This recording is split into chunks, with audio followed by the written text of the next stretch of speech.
Buenas noches, mi nombre es Perla Soraya de Cortés Valencia, soy estudiante de la carrera de Psicología, estudio en el Centro Universitario de Gense y a continuación voy a presentar el trabajo final de la asignatura de seminario de tesis que se titula Distorsiones cognitivas en pacientes diagnosticados con depresión.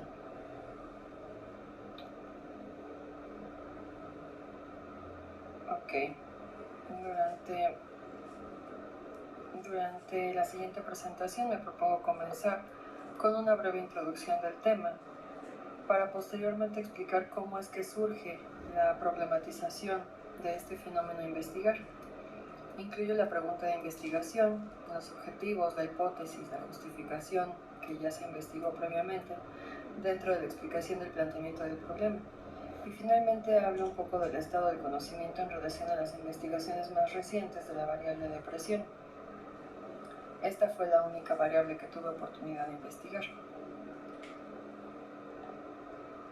Bueno, el proyecto final de la asignatura se compone de dos partes. La primera busca explicar cómo es que surge esta idea de investigación, de dónde sale, cómo es que se me ocurrió, cómo fue tomando forma y cómo fue que llegó en algún momento a ser un problema ya estructurado que nos permitió el estudio científico de las variables distorsiones cognitivas y depresión. También me propongo explicar cómo evolucionaron las preguntas de investigación y los objetivos de este tema. En la segunda parte hago un recuento del estado del conocimiento de 4 dimensiones de la variable depresión en México. Esto nos permite entender mucho mejor lo que el trastorno depresivo nos muestra o nos ejemplifica, ¿no? ¿Por qué es un problema de salud grave o por qué debe atenderse de inmediato?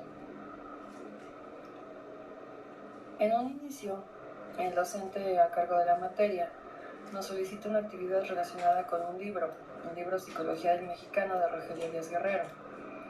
Este libro en el capítulo número 3 empieza diciendo, y voy a citarlo: es impresionante la frecuencia con que los psicoterapeutas le dicen a los pacientes que el problema fundamental es que usted no quiere enfrentarse a la realidad. Y bueno, esta frase me hace pensar si esto realmente es verdad, si el problema fundamental de la mayoría de estos pacientes de los que asisten a una psicoterapia es que no enfrentan la realidad. Pensé en muchísimas preguntas respecto a esto. Una de ellas, y pues creo que la principal, fue ¿qué es la realidad? ¿Cómo es que la vemos? ¿O qué es para cada uno de nosotros? Si es la misma realidad, la que veo yo de la que ven los demás. También me hace pensar cómo es que se puede enfrentar esta realidad, o en todo caso cómo es que se puede evadir. Y esto nos lleva a pensar que si el enfrentar esta realidad es lo que causa sufrimiento, o es justo al revés, el evadir esta realidad es lo que nos causa sufrimiento. Y bueno, pues con ayuda del docente, a lo largo del desarrollo del trabajo, me di cuenta que la mayoría de estas preguntas y otras que tenía, pues son de un orden filosófico. Por lo tanto, pues son complicadas de investigar y de responder en un plano científico como es la psicología. Por lo que traté de buscar una población específica y una teoría que nos apoyara esta idea, la idea de una percepción diferente de la realidad. Pero también tenía que ser una teoría que al mismo tiempo me permitiera la objetividad requerida para el proyecto solicitado. Fue un tanto complicado, no fue nada fácil relacionar este estudio y la comprensión de la realidad con la objetividad y la ciencia. Pero bueno, con ayuda de algunas páginas de internet, de algunos amigos cercanos con los cuales tuve largas pláticas, conocí lo que es la terapia cognitivo-afectiva. Con esto los trabajos de Aaron Beck con respecto a la depresión, ya que pues es uno de los pioneros en esto. Y bueno, con esto comienzo a relacionar las distorsiones cognitivas con el trastorno depresivo, ya como una idea de investigación, puesto que la percepción subjetiva del individuo de la realidad y del concepto de cogniciones y distorsiones cognitivas de Aaron Beck se parecen mucho. Al mismo tiempo, el dolor y el sufrimiento pueden ser categorizados como parte de un trastorno. En este caso hablaríamos de un trastorno depresivo. Comencé a investigar estas dos variables. Me encontré con lo dicho por el DSM-5, que los trastornos depresivos son un trastorno de desregularización disruptiva de un estado de ánimo. Esto es lo que dice textualmente el DSM-5 en su edición 2014 en la página 155, perdón. Es importante entender que la depresión forma parte de este grupo de trastornos de desregularización disruptiva del estado anímico. Porque bueno, al ser la depresión parte de un grupo de trastornos en los que el sujeto no es capaz de controlar su estado de ánimo y presenta cambios repentinos en este mismo, pues la cognición y las funciones neurovegetativas, o en general la situación de salud de este sujeto, se ven impactadas. No solo por la presencia de la tristeza, que pues es lo más común, lo más visible, también por explosiones de ira o rabia, de ansiedad, pánico, no sé, diversos estados anímicos que se encuentran ya fuera de control. Aaron Beck es uno de los autores que ha estudiado la depresión más a fondo. Entonces, él continúa haciendo una cita de Beck que dice que es bastante evidente la necesidad de desarrollar un tipo de terapia psicológica eficaz de cara a la depresión, determinando sus indicaciones y contraindicaciones sobre todo, y estableciendo su papel en el tratamiento general de un paciente con depresión. La propuesta de intervención de Beck es la terapia cognitivo-afectiva. Este es un procedimiento activo, directivo, estructurado, tiene un tiempo limitado. Se utiliza para tratar distintas alteraciones psiquiátricas como la depresión, pero también como la ansiedad, ciertas fobias, algunos problemas relacionados con el dolor, entre otras, ¿no? La propuesta de Beck se basa en el supuesto teórico de que la conducta de un sujeto está determinada en gran medida por el modo en que este individuo estructura el mundo, en que este individuo entiende o le da sentido a su realidad. Es decir, las cogniciones o interpretaciones que el sujeto hace determinan el significado que este sujeto le daría al mundo y cómo actúa en consecuencia de dicha interpretación. Las distorsiones cognitivas serían un conjunto de ciertos procedimientos por los cuales el sujeto opera y manipula la información que tiene y que recibe. Y al manipular esta información, pues esta se puede adaptar a un esquema de interpretación o de creencia, a un prejuicio, dependiendo de lo que este sujeto haya vivido, ¿no?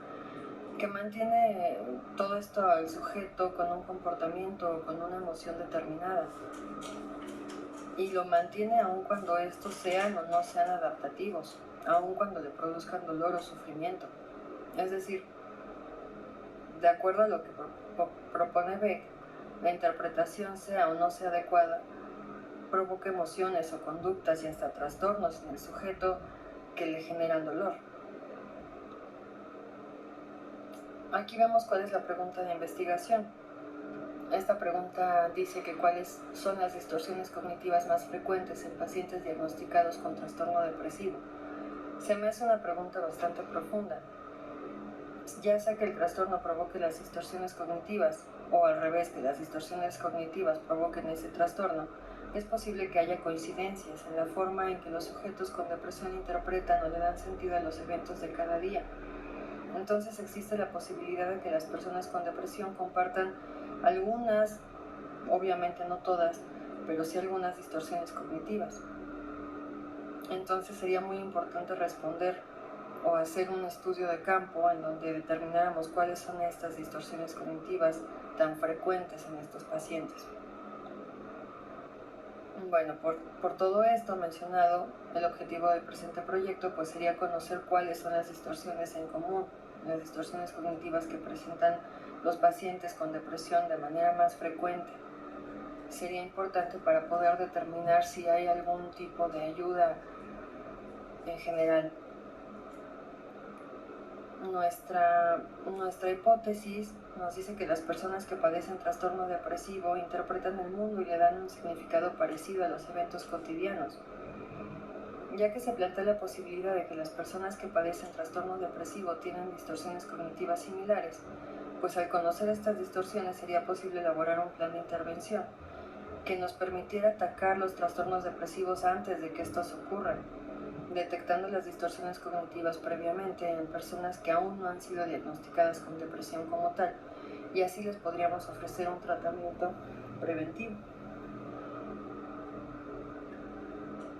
Ahora también me hago la pregunta, ¿no? ¿Por qué es importante realizar esta investigación? Entonces, bueno, de acuerdo con algunos trabajos de Velázquez y Lino en 2018, investigué que ya se hablaba de una epidemia mundial de depresión con estos pacientes. Velázquez y Lino afirman que desde mayo de 2018 se sabe que la depresión tiene características similares al cáncer o incluso a una diabetes tipo 2. Por lo tanto, colocar un trastorno depresivo como una enfermedad a nivel de las antes mencionadas, pues nos hace evidente la urgencia de intervención y de prevención de esta misma. Por lo tanto, sería una manera de concientizar a la gente sobre un tratamiento necesario y emergente. Hablando exclusivamente de México, de acuerdo con un boletín de la UNAM que se publica el 26 de junio de 2019, la cuarta parte de la población mundial padecerá algún tipo de trastorno mental, que puede incluir un trastorno esquizoide, depresión, ansiedad o fobias, y esto tan solo en México. Entonces hablamos de que en México el 15% de la población padecería depresión. Según los datos tomados de la página oficial del INEGI en el 2015, México casi había alcanzado 120 millones de personas tomando los datos anteriores. Y ahora, revisando los cálculos correspondientes, hablamos de que 18 millones de mexicanos ya sufrirían depresión desde hace ya 5 años. Por lo tanto, pues se vuelve muy evidente que la depresión es un problema grave de salud. Este problema tiene alta incidencia en México y en el mundo, por lo que se vuelve necesaria una búsqueda de alternativas de solución. Y es aún más apremiante la búsqueda de las causas de este trastorno depresivo, ya que a partir de esto se podría lograr una intervención temprana para evitar, pues no sé, esta aparición, ¿no? Esta aparición de este trastorno. Beck decía en el 2010, en un libro de terapia cognitiva de la depresión, mencionaba todo esto y decía que, pues que después de un tiempo, como ahora que han pasado 10 años, pues seguiríamos buscando, y lo es. O sea, ahora seguimos buscando estas causas de la depresión. No era un problema fácil de detectar, no era un problema fácil de tratar. Por lo tanto, ahora se vuelve primordial y necesaria esta investigación. Si lográramos entender cuáles son las distorsiones cognitivas de los sujetos deprimidos, podríamos atender y prevenir esta aparición de trastornos, ¿no? Lo que ya habíamos mencionado. En la siguiente diapositiva mencionamos que las investigaciones realizadas en México, referente a los datos que se han mencionado respecto a la depresión en este país, pues son altas, pero sin embargo hay muchas más encuestas, muchos más datos, ¿no? Por ejemplo, la encuesta nacional de epidemiología psiquiátrica señala que el 9.2% de la población mexicana sufre de algún trastorno afectivo o que lo ha sufrido a lo largo de su vida. La depresión, de acuerdo con esta encuesta, ocurre con mayor frecuencia entre mujeres, con un 10.4% respecto a un 5% de prevalencia en los hombres. Es importante hacer notar que en 2013 se hablaba de casi un 10% y en 2015 ya se habla de un 15%, es decir, aumentó. De acuerdo con la Organización Mundial de la Salud, en 2018 se preveía que en el 2020 sería un año con una depresión muy alta, tanto que esta sería la segunda causa de discapacidad a nivel mundial, tan solo después de problemas cardiovasculares. En México ya es la causa principal de pérdida de años de vida ajustados por discapacidad para mujeres y es la novena para los hombres. En cuanto a la población de adolescentes, los resultados de la investigación de Benjek y otros varios autores, pues nos dice que entre los trastornos más frecuentes en esta etapa de la vida se encuentran los depresivos. Por ejemplo, el 7.8% de los jóvenes en México cumplieron ya con criterios diagnosticados de depresión mayor. Estos padecimientos nos generan una discapacidad entre adolescentes que posteriormente serán adultos, debido a que pueden interferir en su desarrollo y limitarlos en la toma de decisiones importantes en su vida. Mejía y Arango también afirman y entre quienes tienen más de 65 años, es decir, adultos mayores, la prevalencia de depresión se encuentra arriba del 20%. En México, la transición hacia una población con mayor número de ancianos es una realidad. Cada vez son más y cada vez hay menos personas jóvenes.